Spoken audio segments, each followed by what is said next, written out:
Welcome, beautiful people of Barnard, to the ultimate showdown of brain, guts, and entertainment. Spill Your Guts, Education Edition. The rules are simple. Get the question right and you're safe. Get it wrong and you face the punishment of shame. Let's meet today's contestants, Haley and Vivi. My name's Haley. I'm really good at school, and so I'm definitely gonna win this. My name's Vivi, and my dad's a professor, so I'm definitely gonna win this. Let's start strong with learning theories and some potential humiliation. What's the difference between positive punishment and negative reinforcement? Give me an example of each. Positive reinforcement is when you give a kid candy, and negative punishment, I don't actually know, but I think I'm right. Wrong.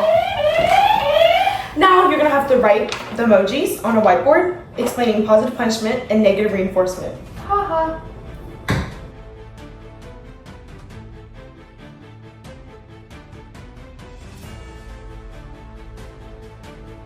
It's been a minute. Let's check on Vivi. How are you doing? Oh, I'm doing great because I'm fantastic. What do you think of my correct answer now?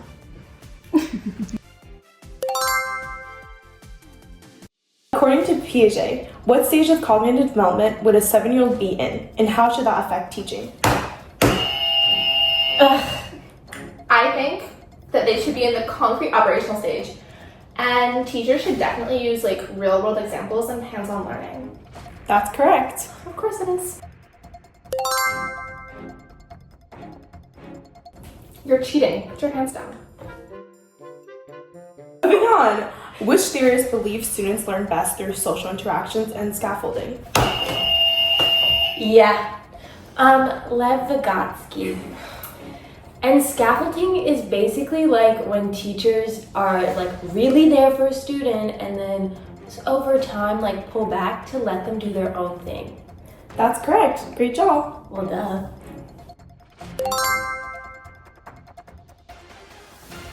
True or false? Operant conditioning rewards behavior after a fixed interval of time. That's false. Operant conditioning is when like if somebody does something good, they're more likely to get a reward for it, and if they do something bad, then they're gonna get punished. So the fixed intervals of time doesn't really evaluate here because it's based on what you do, not about time. Correct. Great job.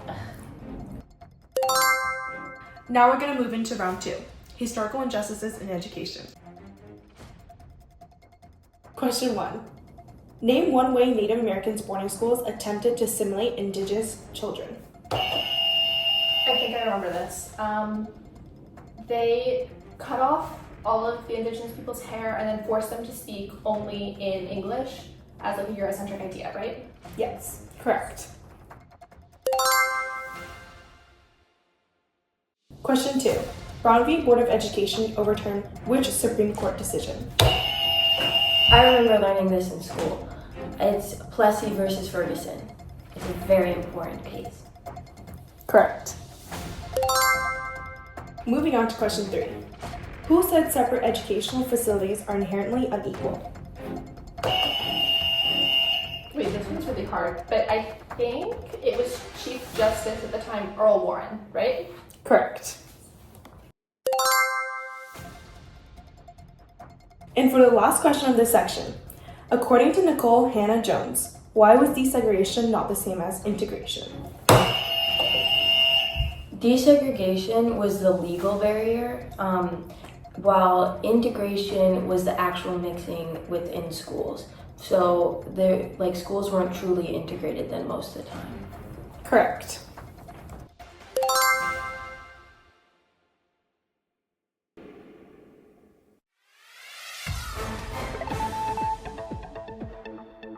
We interrupt Trivia with Dares Education Edition to bring you an update from the future of learning. 2 new experimental schools have just opened in the tri-state area, and they're redefining what education can look like. First, the Liberation Collective School, a reimagined elementary program inspired by Carla Shalaby.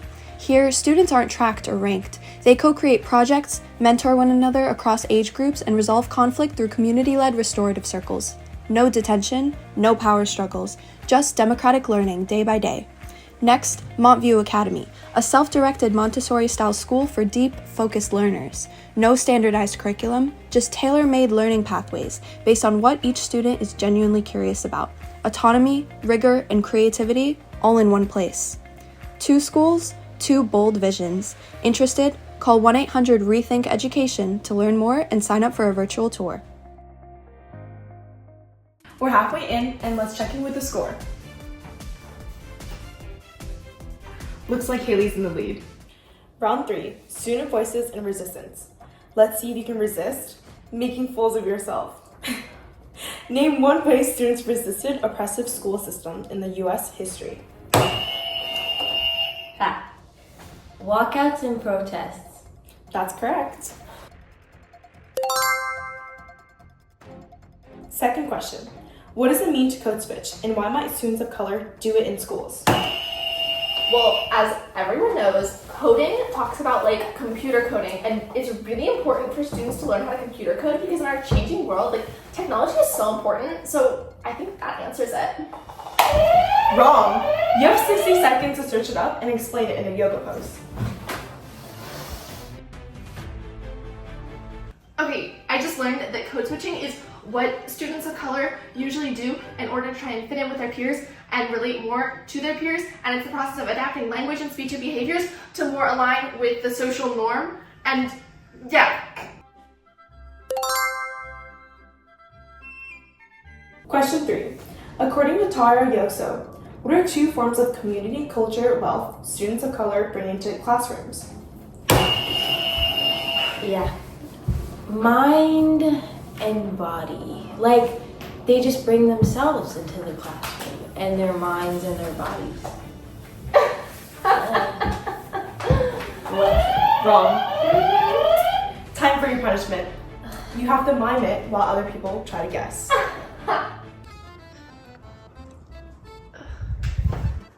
Like, I don't know, like, this is not very good.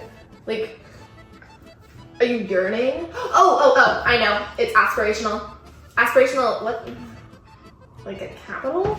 Aspirational okay, I got it. What's the next one? Okay, you're not gonna get any better. Hugging. Love. Like, friends? Family. Familial capital? Familial capital. Okay, it's aspirational and familial capital. Final question of the round. What's an example of epistemic injustice in educational settings? Okay, one example is, I think, dismissing Indigenous oral history as less valid than written records simply because it's just oral and it's not written down. Great job, that's correct. Final round, we're going to be talking about culture and learning styles.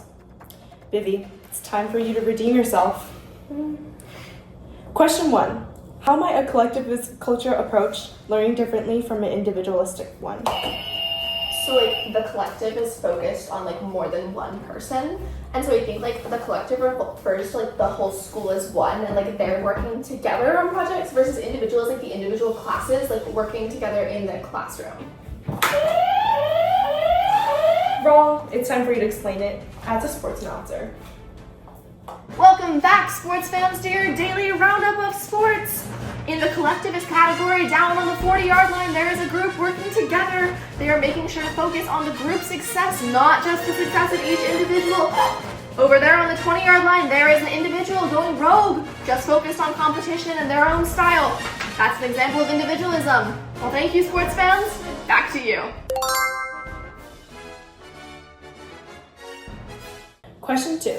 Name one way language barriers can shape a student's learning experience. Well, language barriers make it like harder for people to follow in the classroom.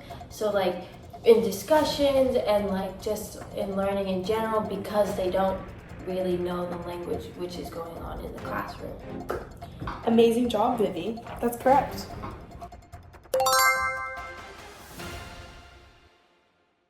Question 3.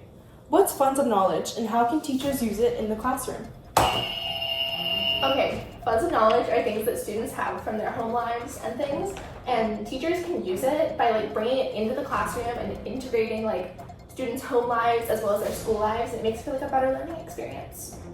Wow, Haley's on a roll. Watch out, Vivi. And for the final question of the day, how do standardized tests reflect or reinforce cultural bias? Yeah. It reflects it because basically they're just focusing on like the dominant group. So like you were supposed to already have like common knowledge of it, but that means then like the other people who might not be part of this dominant group are at a disadvantage. Look at you, Vivi, ending the night off with a strong answer.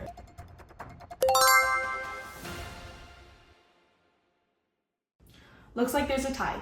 Haley and Vivi are gonna have to battle it out, naming out terms they've learned this semester while doing the Chubby Bunny Challenge.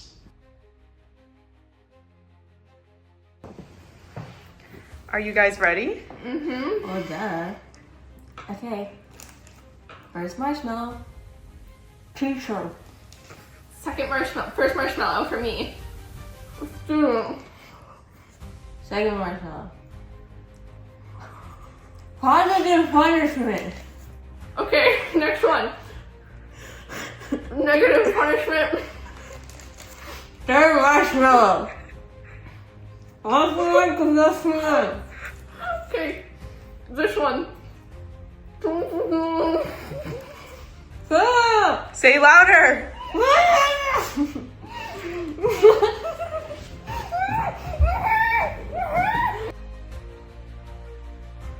I've tallied up the score and it looks like Haley's the winner. I knew I'd But on a more serious note, what have we learned through the course of this game? I think that I've learned that education is a necessary thing for society to like educate people and to make them smarter, but it has a long way to go in terms of being completely fair for everyone. And I think that there's a lot of different ways that schools can choose to educate people, like positive punishment, negative punishment, and that there's no just set right way, which makes it a little bit hard, and each individual student needs to figure out what works best for them.